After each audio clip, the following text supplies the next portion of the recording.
प्राचीन काल समय में एक नगर में एक सेठ और एक सेठानी रहते थे। उनके पास अन्य धन की कोई कमी नहीं थी, लेकिन वह लोग अपने जीवन में कभी भी कोई दान दक्षिणा, कोई धर्म पुण्य का कार्य नहीं किया करते थे। अपने जीवन में उन्होंने कभी भी धर्म पुण्य का कार्य नहीं किया। अपने जीवन में उन्होंने कभी भी किसी को दान दक्षिणा नहीं दी और उनका कोई खाने वाला भी नहीं था। उनकी कोई संतान नहीं थी। जिस जगह पर उस सेठ की हवेली थी, उसी के पास में एक पीपल का वृक्ष था और उस पीपल के वृक्ष में एक सुंदर सी चिड़िया रहती थी। चिड़िया ने उस पर अपना घोंसला बना रखा था। चिड़िया के दो छोटे छोटे बच्चे थे। चिड़िया रोज नगर में दाना पानी चुगने के लिए जाती और दाना पानी चुगने के बाद वापस अपने घोंसले में आती और अपने बच्चों को खिलाती। चिड़िया रोज नगर में जाती और दाना पानी चुगने के बाद वापस अपने घोंसले में आ जाती और अपने बच्चों को दाना खिलाती। चिड़िया रोज उस सेठ के घर पर भी जाया करती थी, लेकिन वहां पर उसको एक भी दाना नहीं मिलता था, तो चिड़िया वहां से आगे चली जाती। जब चिड़िया अपने मन में यह सोचने लगती है कि पूरे नगर में सबसे बड़ी हवेली इसी सेठ की है और वह धनी व्यक्ति है, लेकिन फिर भी यह कभी किसी को दान नहीं देता, कभी किसी भिक्षुक को भिक्षा नहीं डालता, कभी कोई धर्म का कार्य नहीं करता है, कभी कोई मंदिर में सहयोग नहीं करता है, कभी किसी असहाय व्यक्ति की सहायता नहीं करता है, कभी किसी असहाय जीव जंतु की सहायता नहीं करता है, न ही कभी पक्षियों को यह दाना डालता है। यह सेठ तो कंजूस है। एक दिन चिड़िया सुबह के वक्त अपने घोंसले से उड़कर और उस सेठ की हवेली पे जा बैठती है। जब चिड़िया सेठ की हवेली पर जाकर बैठती है तो सेठ और सेठानी बात कर रहे थे। सेठानी अपने पति से कह रही थी कि सेठ जी, हमारे पास इतना धन दौलत है, इतनी संपत्ति है कि पूरे नगर वाले हमें नगर सेठ कहते हैं। हमारे पास धन की कोई कमी नहीं है, लेकिन इस धन का हम क्या करें? हमारा कोई वारिस नहीं है, कोई पुत्र नहीं है। इस धन को खाने वाला कौन होगा? तब सेठ अपनी सेठानी से कहता है कि सेठानी, अब इसमें मेरा क्या कसूर है? हमारा नसीब भी कुछ ऐसा है। हो सकता है हमारे नसीब में पुत्र प्राप्ति नहीं है, पुत्र धन की प्राप्ति नहीं है। सेठ और कहता है कि अब जब तक जिएंगे तब तक इस धन को खा लेंगे, उसके बाद जिसके नसीब में होगा वह इस संपत्ति को खाएगा। दोनों पति पत्नी इस तरह की बातें करते हैं और वह चिड़िया बड़े गौर से सुनने लगती है। चिड़िया सेठ और सेठानी की पूरी बात सुनने के बाद वहां से के आगे चली जाती है और अपना दाना पानी चुगने के बाद वापस अपने घोंसले में चली जाती है। अब चिड़िया रोज उस सेठ के घर जाने लगी और उनकी पूरी बात सुनने लगी। सेठ की जो घर वाली थी वह सेठानी बड़े अच्छे स्वभाव की थी। उसके दिल में दया धर्म भी था। जब सेठानी रोज उस चिड़िया को देखती थी है तो धीरे धीरे सेठानी का उस चिड़िया से लगाव हो जाता है। अब सेठानी ने उस चिड़िया को सेठ से छुप छुप कर दाने डाल दी और चिड़िया दाना चुगती। ऐसे काफी दिन निकल जाते हैं। एक दिन चिड़िया मन में सोचने लगती है कि सेठानी बहुत अच्छी है, वह मुझे दाने भी खिलाती है, लेकिन उसके घर में पुत्र नहीं है। तब वह चिड़िया अपने मन में सोचने लगती है कि ऐसा क्या किया जाए जो इस सेठानी को पुत्र हो। चिड़िया सोचने लगती है कि एक औरत जब तक मां नहीं बनती है तब तक उसका औरत होना ही बेकार होता है। एक औरत का दुख दर्द एक औरत ही समझ सकती है। औरत का जीवन ही सफल तब होता है जब वह मां बन जाती है। एक औरत को सबसे बड़ा सुख तब मिलता है जब वह मां बनती है। यही सोचकर वह चिड़िया बड़ी दुखी हो जाती है और चिड़िया सोचने लगती है कि यह इतनी सीधी सादी सेठानी है, रोज मुझे दाना भी खिलाती है। ऐसा मैं क्या करूं जो इसके घर पुत्र जन्म ले और इनको पुत्र की प्राप्ति हो।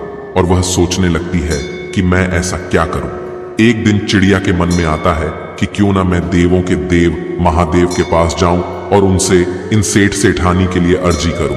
यही सोचकर चिड़िया अपने पति चिड़िया से कहती है कि सुनिए जी, मैं कुछ दिनों के लिए कहीं जा रही हूं, आप बच्चों का ख्याल रखना, इनको समय पर दाना पानी खिलाना। इतना कहकर चिड़िया अपने घोंसले से उड़ान लेती है। चिड़िया उड़ती हुई जाती है, रात दिन उठती है, बड़ा परिश्रम करती है, भूखी प्यासी उड़ती रहती है और उड़ते उड़ते अंततः वह कैलाश पर्वत पर पहुंच जाती है, जहां पर महादेव और माता पार्वती रहते हैं। चिड़िया उड़ती हुई जाकर के माता पार्वती के चरणों में पड़ जाती है और जैसे ही वह माता पार्वती के चरणों में पड़ती है वह बेहोश हो जाती है। माता पार्वती चिड़िया को अपने हाथों में उठाती है और चिड़िया को होश में लाती है। वह चिड़िया से कहती है कि चिड़िया, तुम कहां से आई हो? हे पुत्री, तुम बड़ी परेशान दिख रही हो। तब चिड़िया माँ पार्वती से कहती है कि मैया, मैं बहुत दुखी हूं और बड़ी दूर से आई हूं। मैं अपने दुख के लिए दुखी नहीं हूं, किसी और के दुख के लिए बड़ी दुखी हूं। तब माँ पार्वती कहती है कि पुत्री, आप मुझे स्पष्ट बताइए, आखिर बात क्या है, खुलकर बताइए। तब चिड़िया कहती है कि मैया, जहां मैं रहती हूं वहां पर एक सेठ और सेठानी रहते हैं। उनका कोई पुत्र नहीं है और वह सेठानी जी बड़ी भोली है, उनको एक पुत्र दे दीजिएगा। चिड़िया इतनी बात मां पार्वती से कहती है और फिर से बेहोश हो जाती है। मां पार्वती फिर से उस चिड़िया को होश में लाने की कोशिश करती है। तब काफी देर बाद चिड़िया फिर से होश में आती है। तब मां पार्वती उस चिड़िया को कुछ दाना पानी खिलाती है और चिड़िया से कहती है कि पुत्री, तुम चिंता न करो, थोड़ी देर में महादेव उठेंगे, इसके बाद हम महादेव से बात करेंगे। फिर थोड़ी देर बाद भगवान महादेव अपनी समाधि से खड़े होते हैं। माता पार्वती चिड़िया को अपने हाथ में लेकर महादेवी के पास जाती है और महादेव से कहती है कि प्रभु माधव नगर में एक सेठ और सेठानी रहते हैं, क्या उनके नसीब में कोई पुत्र है या नहीं? तब महादेव ध्यान लगा करके देखते हैं और कहते हैं कि पार्वती, उनके नसीब में कोई पुत्र नहीं है। तब मां पार्वती कहती है कि प्रभु, यदि उनके नसीब में पुत्र नहीं है तो आपको उन्हें पुत्र देना पड़ेगा। लेकिन वहां देव कहते हैं कि पार्वती, तुम जिद क्यों करती हो, उनके नसीब में कोई पुत्र नहीं है तो मैं उन्हें पुत्र कैसे दे सकता हूं। लेकिन मां पार्वती उनसे जिद करती है और कहती है कि यह चिड़िया बड़ी दूर से आई है और यह आशा करके आई है कि हम इसकी सहायता करेंगे। इसी आशा से यह भूखी प्यासी उड़ती हुई इतनी दूर से यहां तक आई है और हम इसको खाली हाथ यहां से नहीं भेज सकते हैं। अब पार्वती की इतनी बात सुनने के बाद महादेव कहते हैं कि ठीक है पार्वती, तुम हर बात जिद करती हो और तुम्हारी हर जिद को मुझे पूरा भी करना पड़ता है। ठीक है, अगर तुम कह रही हो तो उन सेठ सेठानी को हम एक पुत्र दे देंगे। लेकिन महादेव कहते हैं कि इस चिड़िया से कहो कि वह सेठ और सेठानी कोई दान धर्म नहीं करते हैं, पुण्य का काम नहीं करते हैं, कोई पवित्र शास्त्र नहीं पढ़ते हैं, कोई ज्ञान पुराण भी नहीं पढ़ते हैं, कोई वेद शास्त्र नहीं पढ़ते हैं, वह नास्तिक लोग हैं। लेकिन अगर वह पुत्र प्राप्ति के बाद नासिक से आर्थिक होने लगे तो उनको एक पुत्र की प्राप्ति हम देंगे। उनको दान धर्म करना पड़ेगा, उनको मंदिर में जाना पड़ेगा, भिक्षु को भिक्षा भी देनी पड़ेगी, ईश्वर के भजन भी करने पड़ेंगे, तभी उनको एक पुत्र की प्राप्ति हो सकती है। तब वह चिड़िया कहती है कि प्रभु, मैं अपनी तरफ से पूरी कोशिश करूंगी कि वह सेठ सेठानी मंदिर भी जाएं, व्रत त्योहार भी करें, दान दक्षिणा करें, मैं अपनी तरफ से पूरी कोशिश करूंगी। तब महादेव कहते हैं कि तथास्तु। उसके बाद वह चिड़िया भगवान भोलेनाथ और मां पार्वती को प्रणाम करके वहां से उड़ान भरती है और उड़ती हुई अपने घोंसले में आ जाती है। दोस्तों, उसके 9 महीने बाद सेठानी को एक सुंदर पुत्र की प्राप्ति होती है। सेठ और सेठानी अपने पुत्र को पाकर बड़े खुश होते हैं। चिड़िया भी बड़ी खुश होती है। चिड़िया भी फूली नहीं समाती कि उसकी मेहनत सफल हो गई। चिड़िया भी अपनी मेहनत का फल देखकर बड़ी खुशी होती है, बड़ी प्रसन्न होती है। चिड़िया भी सोचने लगती है कि यह इस नगर का सबसे बड़ा धनी सेठ है और जब यह सेठ अपने पुत्र को अच्छी अच्छी चीजें खिलाएगा तो कुछ थोड़े बहुत टुकड़े तो नीचे भी करेंगे और वहां हमको भी खाने को मिलेंगे। और यह सोचकर वह चिड़िया बड़ी खुश होती है। धीरे धीरे सेठ का लड़का बड़ा हो जाता है। एक श्रावण मास निकल जाती है, दूसरी श्रावण मास भी निकल जाती है, तीसरी श्रावण मास भी निकल जाती है और चौथी श्रावण मास भी निकल जाती है। जब 5वीं श्रावण मास आने को होती है तो वह चिड़िया बड़ी चिंतित होती है, बड़ी दुखी होती है। चिड़िया सोचने लगती है कि सेठ का लड़का 5 साल का हो चुका है और यह सेठ और सेठानी अभी तक कोई दान दक्षिणा नहीं करते हैं, कोई मंदिर में नहीं जाते हैं, किसी को भिक्षा भी नहीं देते हैं, कोई भी पुण्य का काम यह दोनों नहीं करते हैं। चिड़िया यह सोचकर बड़ी दुखी हो जाती है। चिड़िया सोचने लगती है कि यदि इन लोगों ने दान दक्षिणा करना शुरू नहीं किया तो इनके पुत्र की मृत्यु जल्दी ही हो जाएगी। यह सोचकर वह चिड़िया बड़ी दुखी होती है, बड़ी चिंतित हो जाती है। चिड़िया सोचने लगती है कि मैं सेठ और सेठानी को कहूं तो कैसे कहूं, मेरी भाषा तो यह समझ ही नहीं सकते, मेरे इशारे को भी यह नहीं समझ सकते, अब मैं क्या करूं। यही सोचकर वह चिड़िया बड़ी दुखी हो जाते हैं। तब तक चिड़िया के बच्चे बड़े हो चुके थे। चिड़िया अपने बच्चों से कहती है कि बच्चों, और तुम अपना ख्याल रखना, मैं कुछ दिनों के लिए कहीं जाकर आती हूँ। तब चिड़िया फिर से अपने घोंसले से उड़ान भरती है और सीधे कैलाश पर्वत पर जाती है।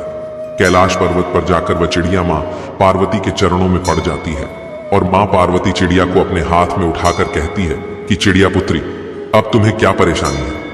तुमने जैसा कहा था वैसा तो हो गया है। सेठ और सेठानी को पुत्र मिल गया है। अब तुम दोबारा से फिर क्यों आए हो? तब चिड़िया माँ पार्वती से कहती है कि मैया, सेठ और सेठानी को पुत्र तो मिल गया है, लेकिन सेठ और सेठानी को सत्य मार्ग पर लाने में मैं असक्षम रही। मैं उनको नास्तिक से आस्तिक नहीं बना पाई। मैं उनसे धर्म का काम नहीं करवा सकी। दोनों पति पत्नी अभी भी वैसे के वैसे ही हैं। न ही कोई मंदिर जाते हैं और न ही वह दान धर्म करते हैं, न ही किसी भगवान का भजन करते हैं। अभी भी दोनों पति पत्नी वैसे ही हैं। तब महादेव कहते हैं कि चिड़िया, फिर तो उनका पुत्र अल्पायु होगा।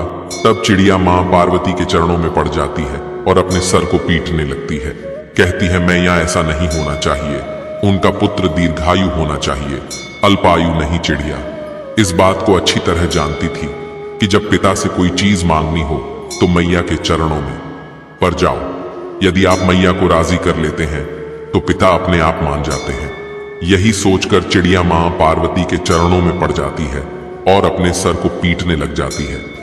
जब माँ पार्वती फिर से चिड़िया को अपने हाथ में उठाती है और कहती है कि पुत्री, तुम शांत हो जाओ, तब माँ पार्वती फिर से भोलेनाथ से कहती है कि महादेव, ऐसा नहीं होना चाहिए। फिर चिड़िया कहती है कि मैया, मैंने अपनी तरफ से पूरी कोशिश करी थी उनको समझाने की, लेकिन वह लोग मेरी भाषा को नहीं समझ पा रहे हैं और मेरी इशारों को भी नहीं समझ पा रहे हैं। अब मैं करूं तो क्या करूं?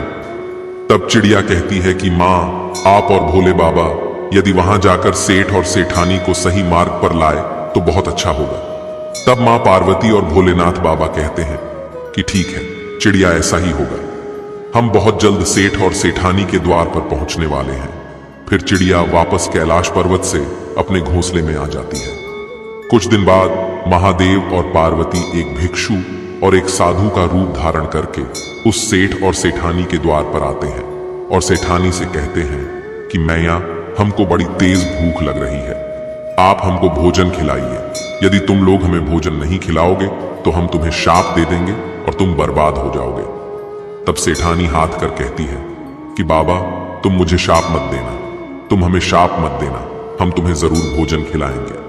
तब सेठानी साधु के भेष में आए देव और पार्वती को अपने घर के अंदर ले जाती है और अच्छे अच्छे पकवान बनाती है और दोनों को खिलाती है। वहीं उससे सेठानी का वह नन्हा सा पुत्र इधर उधर घूमता है। कभी वह महादेव और माँ पार्वती को रोटी लाकर देता तो कभी सब्जी लाकर देता, कभी कोई मिठाई लेकर आता तो कभी कौन सी मिठाई लेकर आता। यह देखकर माता पार्वती बड़ी खुश होती है। माँ पार्वती सोचती है कि यह महादेवी का प्रसाद है, इसीलिए इतना चंचल है। जब सेठानी साधु के भेष में आए, माँ पार्वती और भगवान भोलेनाथ को भोजन करा देती है। उसके बाद महादेव और पार्वती उसके घर से जाने लगते हैं। तब सेठ और सेठानी दोनों आते हैं और हाथ जोड़कर कहते हैं कि बाबा, हमसे सेवा में कोई कमी रह गई हो तो हमें माफ कीजिएगा, लेकिन श्राप मत दीजिएगा। तब महादेव कहते हैं कि सेठ सेठानी, ध्यान से सुनो, गलतियां तो तुमने बहुत की हैं और गलतियां करते ही जा रहे हो। यदि इसी तरह से तुम रहें तो तुम्हारे पुत्र पर घोर संकट आने वाला है और तुम्हारा पुत्र बहुत जल्द इस दुनिया से अलविदा हो जाएगा। तब सेठ और सेठानी साधु के भेष में आए, भोलेनाथ के चरणों में गिर जाते हैं और कहते हैं कि बाबा, हमें कोई मार बताइए, अब हम क्या कर सकते हैं? बुढ़ापे में जाकर तो हमें पुत्र प्राप्त हुआ है और इस पुत्र को हम खोना नहीं चाहते हैं। फिर देव कहते हैं कि खड़े हो जाओ और ध्यान से सुनो, आज के बाद यदि तुम्हारे द्वार पर कोई भी आता है तो वह खाली हाथ नहीं जाना चाहिए। दान धर्म करो, तालाब खुदवाओ, लोगों की सहायता करो, जीव जंतु की सहायता करो, धर्म पूर्ण करो और श्रावण मास के सोमवार के पावन दिन को व्रत करो, ईश्वर की पूजा करो, ईश्वर का भजन करो। महादेव इतनी बात कहते हैं तब दोनों पति पत्नी हाथ जोड़कर महादेव के चरणों में गिर जाते हैं और कहते हैं कि बाबा, हम ऐसा ही करेंगे। और सेठ और सेठानी से महादेवी कहते हैं कि तुम्हारे घर में जो यह पुत्र खेल रहा है, यह तुम्हारे कर्मों की वजह से नहीं मिला है। तुम्हें तुम्हारे नसीब में तो पुत्र था ही नहीं, तो एक चिड़िया की देन है जो तुम्हारे यहां से उड़कर कैलाश पर्वत तक पहुंची है। और कैलाश पर्वत तक जाने के बाद महादेव शिव और पार्वती से विनती करके तुम्हारे लिए पुत्र मांगा है। यह उसकी विनती का फल है कि आज तुम्हारे घर में एक नन्हा सा पुत्र खेल रहा है। तब वह सेठ और सेठानी कहते हैं कि बाबा, वह चिड़िया कौन सी है? तभी वह चिड़िया वहां पर आती है और महादेव और पार्वती को प्रणाम करती है। प्रिय दर्शकों, यह दिन श्रावण मास के सोमवार का था, जिस दिन महादेवी और पार्वती सेठ और सेठानी के घर आए थे। सेठ और सेठानी के घर महादेव और पार्वती अपना पूर्ण रूप धारण करते हैं। वो सेठ और सेठानी को दर्शन देते हैं और चिड़िया की श्रावण सोमवार का व्रत सफल होती है। बड़ी धूमधाम से सेठ और सेठानी श्रावण मास का पर्व बनाते हैं और श्रावण सोमवार का व्रत करते हैं, और साथ में चिड़िया भी व्रत करती है। और देवों के देव महादेव के दर्शन पाकर वह लोग तृप्त हो जाते हैं। उनकी श्रावण सोमवार का व्रत सफल हो जाती है। जो लोग श्रावण सोमवार का व्रत करते हैं उन लोगों पर महादेव की ऐसी कृपा रहती है जैसी सेठ और सेठानी पर रही।